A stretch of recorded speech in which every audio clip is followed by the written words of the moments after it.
नासिम breaking news समाचार share कंदासीं। झलमक्सी जे ॻोठ पंजाब में कार इल्ज़ाम हेठि औरत क़त्ल थी वई आहे।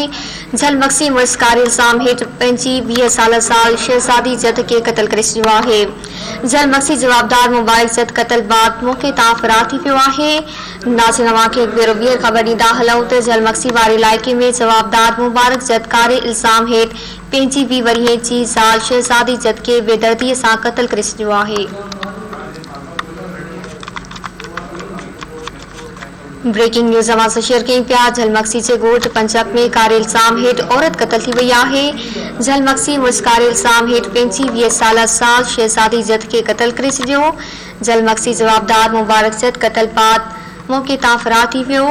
अवां खे आगाह कयूं पिया। झलमक्सी वारे इलाइक़े में जवाबदार मुबारक जद कार इल्ज़ाम हेठि पंहिंजी 20 वरीअ जी शहज़ादी जद खे बेदर्दीअ सां क़त्ल करे छॾियो आहे।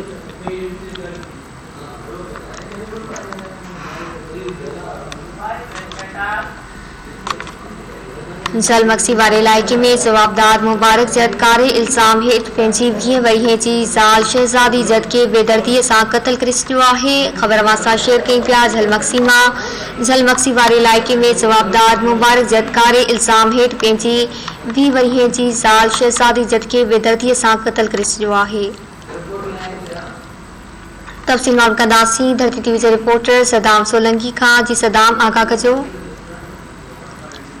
जी बिल्कुल, झलमक्सी जो इलाइक़ो आहे गंदावाद, जिते मुबारक जद कारा इल्ज़ाम हणी पंहिंजी नौजवान ज़ाल 20 साल शहज़ादी खे क़त्ल करे छॾियो आहे। जंहिं मौक़े तां फ़रार थींदे जवाबदार मुबारक जद जेको आहे त फ़रार थी वियो आहे ऐं नेवीज़ पुलिस उते पहुची लाश खणाए पोस्टमार्टम लाइ पहुची आहे। जी महिरबानी सदाम सोलंकी तफ़सील ॾियण जे लाइ।